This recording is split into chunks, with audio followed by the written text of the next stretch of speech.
You know, when we think of the Buddha, we usually picture this silent, solitary figure totally lost in meditation. But what if I told you his greatest teachings weren't found in silence at all, but in conversation?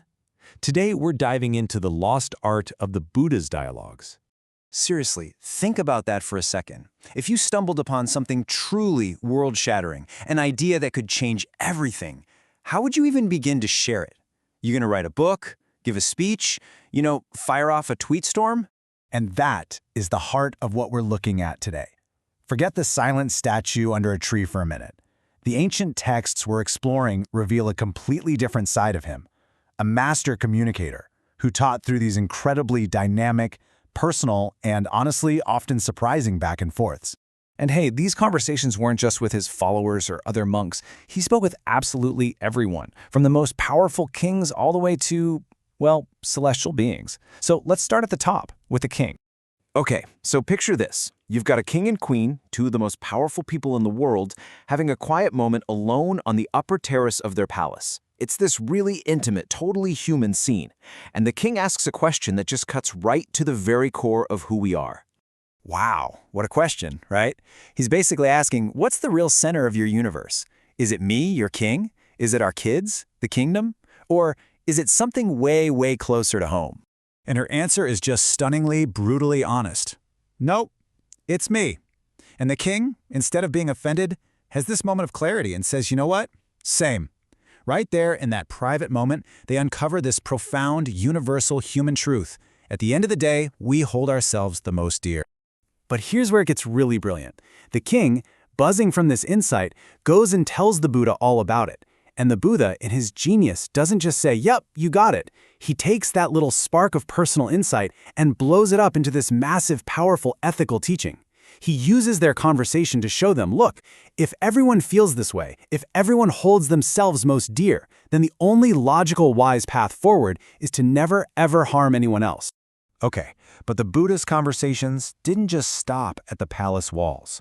Oh no, they went cosmic. We're talking about dialogues with the gods themselves.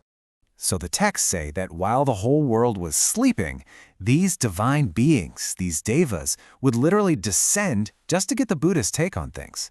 And these weren't just friendly check-ins. They were coming with these deep philosophical problems from a completely different plane of existence. And it's so interesting to see the contrast in what they were worried about.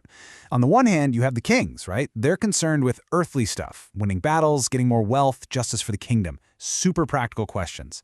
But the Devas, they show up with questions about the nature of the mind itself. Things like, how do you actually get rid of anger? What's real virtue? And what's the ultimate source of all light? And this is just a perfect example of how poetic and profound these celestial dialogues were. The Deva asks about light in a literal sense, and the Buddhist teaching immediately points beyond the sun and the moon to the inner light of wisdom. It shows how his answers were always perfectly tailored to whoever he was talking to, whether it was a king worried about his legacy or a god thinking about the cosmos. But not all conversations were with such sincere seekers. In fact, some of the most dramatic dialogues were actually internal battles, fought against the living embodiment of doubt and temptation. Think of Mara as the ultimate heckler. He's that little voice in the back of your head, the one that whispers all your doubts and fears, the one that tries to pull you off your path. So really, the Buddhist conversations with Mara are basically him having a dialogue with his own mind's potential for chaos, all personified.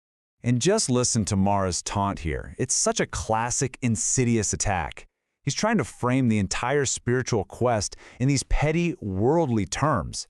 He's saying, oh, you're only out here meditating because you're a failure in the real world. You're broke, you're sad, you couldn't hack it. It's a jab right at the heart, questioning the very motive for seeking something deeper.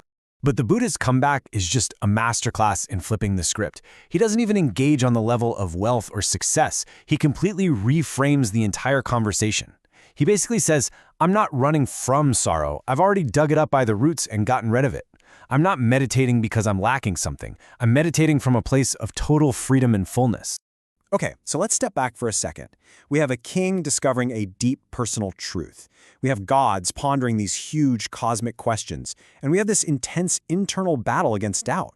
3 totally different dialogues, right? But here's the thing. Every single one was a tool a tool designed to lead to one specific transformative insight. And it all comes down to this one key concept, Nibbida. Now, the common translation, revulsion, can be super misleading. It's not about being disgusted with the world, not at all. Think of it more like a deep, calm, clear-headed, I'm done. It's that moment when you finally see the endless, stressful cycle of chasing pleasure and running from pain for what it is, a hamster wheel, and you just quietly, wisely decide to step off and turn inward. And once that happens, it kicks off this beautiful logical chain reaction. First, you get knowledge and vision. You finally see things as they really are. That leads directly to that calm turning away, the Nibbida. And when you turn away from the chase, your cravings naturally start to fade. That's dispassion. And the final result? Liberation. True freedom. And that is the whole point. This path to liberation is the final destination of every single one of these conversations. For the king, the dialogue led him to see his own motivations clearly. For the gods, it was about seeing beyond worldly illusions. For the Buddha himself, it was seeing Mara's taunts for the empty distractions they were. Each conversation was a unique path designed to get you to that first crucial step, seeing clearly, so that the rest of the path could just unfold on its own. And this brings it all right here, to this very moment. These ancient texts aren't just history lessons, they're a living invitation. This final verse is a direct call to action for us right now. The world's bait? For the king, it was power. For a god, maybe it was pride. For us, it could be anything that hooks us and keeps us running on that wheel. So that's the real question, isn't it? The one this ancient wisdom leaves right at our feet. In your life, right now, what's the bait? What's the distraction? What's the hook? Because seeing it, just seeing it clearly, is the first and most powerful step in any real conversation about freedom.